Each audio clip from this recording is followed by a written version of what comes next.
Power corporation में व्याप्त भ्रष्टाचार और जेईस की मनमानी को लेकर आज सत्ता दल के विधायक अनिल शर्मा साहब खुद धरने पर बैठ गए। मैं धरने पर नहीं बैठा, धरने में शामिल हुए।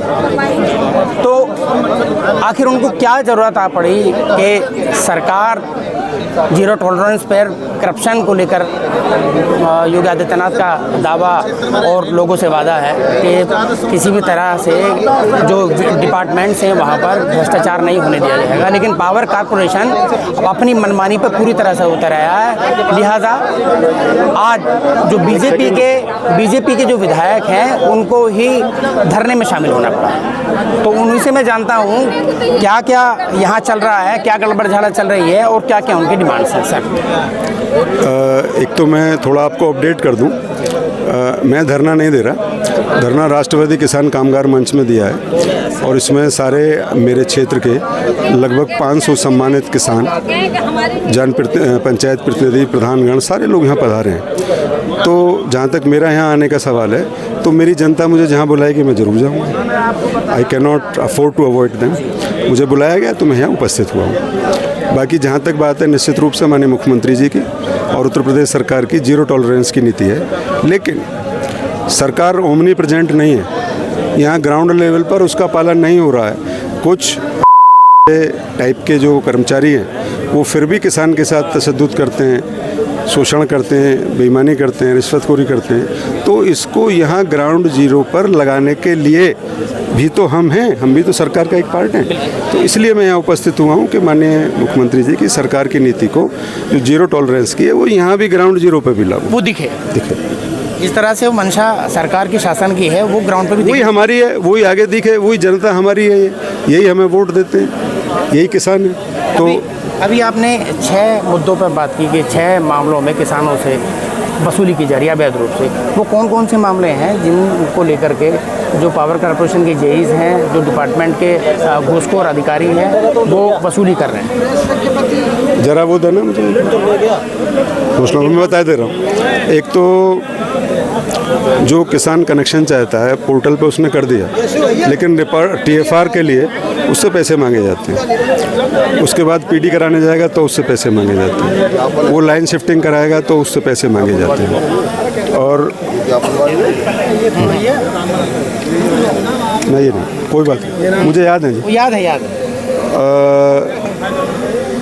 लाइन शिफ्टिंग, कोई बात नहीं। ट्रांसफार्मर 19-12 पे कंप्लेंट है, 15 दिन तक ट्रांसफार्मर नहीं आ रहा है, स्टोर पे आएगा तो पैसे मांगेगा। पहले वाले का नए का जल्दी मिल जाएगा, पुराने का 15 दिन नहीं मिलेगा। इस प्रकार से सारे बिंदुओं को हमने विस्तार के साथ ये बिजली विभाग को बताने का काम किया है और हमने कहा है कि अगर इन पर सुधार नहीं होगा तो फिर हम बड़ा धरना देंगे। सरकार कहती है कि बिजली सम्मान से जुड़ा एक मसला है और पिछली सरकारों की जो है जिक्र किया जाता है कि पिछली सरकारों में जब ट्रांसफार्मर फूंक दिया जाता था तो पूरे गाँव में उगाई होती थी, लेकिन आपके कहे अनुसार वो सिलसिला लगातार अभी भी, चूँकि जेईस अवैध वसूली कर रहे हैं ट्रांसफार्मर को उठवाने में, उसको लगाने में, तो ये इस पर कब तक? देखिए, भारतीय जनता पार्टी की सरकार में ये पक्की बात है कि ये सिलसिला बंद हो गया था। जो टेक्नोलॉजिकली जो बेईमानी को दूर करने का जो सरकार का जो एक अभियान था, उसने काफ़ी काम किया, लेकिन उस टेक्नोलॉजी को इम्प्लीमेंट करने वाले तो ह्यूमन रिसोर्स ही है। जब ह्यूमन रिसोर्स ही ख़राब है, आपने सुना होगा ना कि आदमी जो है, बेईमान आदमी को इसलिए लगा दिया कि जो है आप समुद्र की लहर गिनो, तो उसने सारे नाव वाले पकड़ लिए कि साले लहर काट रहे हो, पैसा लाओ। तो सेम थिंग इज हैपनिंग है यार। तो हमारी भी ये जिम्मेदारी है कि इससे हमारा किसान मुक्त हो। उत्तर प्रदेश सरकार की माननीय मुख्यमंत्री जी आदरणीय योगी आदित्यनाथ जी की जो विज़न है, जो उनकी मंशा है, वो हमें नीचे ज़मीन पर होती हुई दिखाई दे।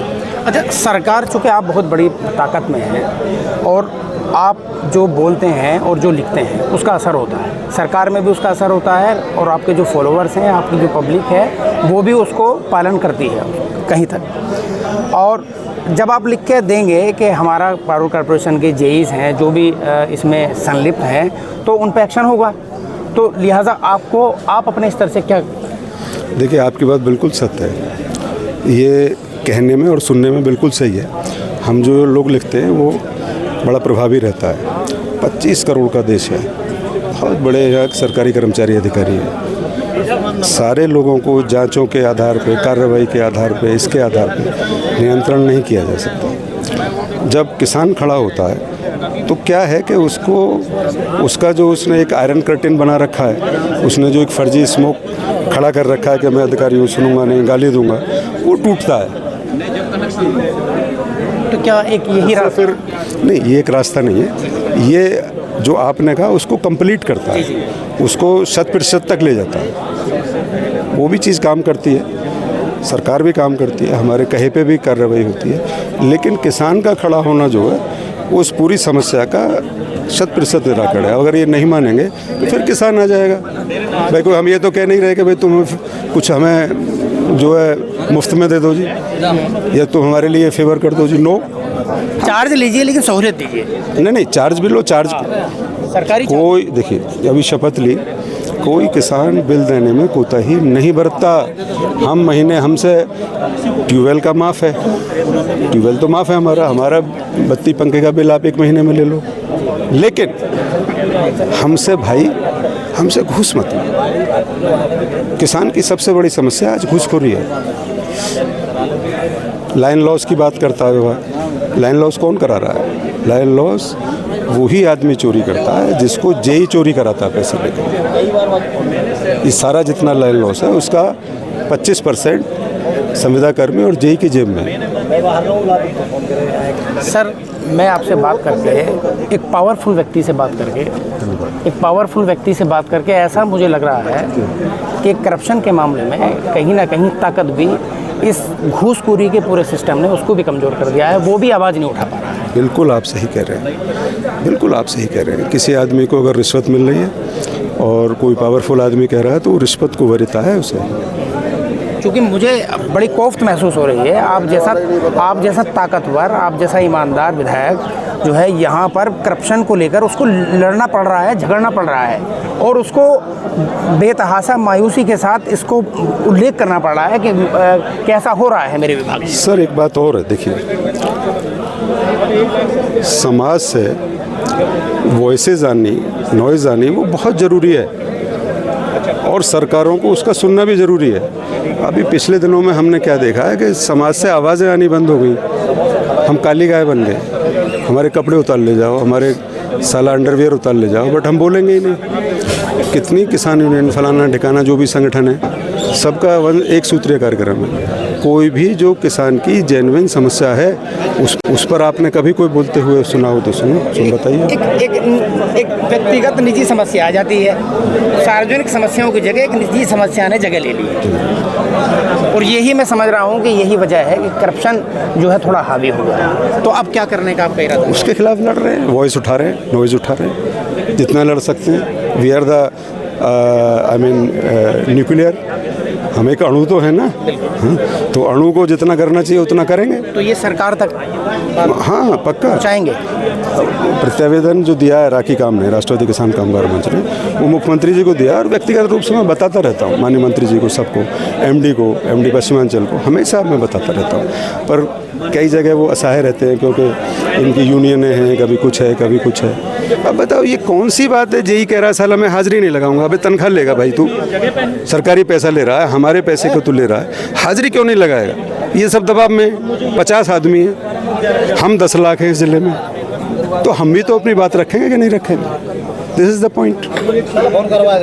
बहुत ताकतवर विधायक हैं, कई बार के विधायक हैं, और सरकार सत्ता में भी खासा दखल रखने वाले विधायक हैं, लेकिन ऐसे ताकतवर शख्स को, विधायक को करप्शन के मामले में यूं बेबस देखना, आज मैं भी इनके साथ मायूस हूँ।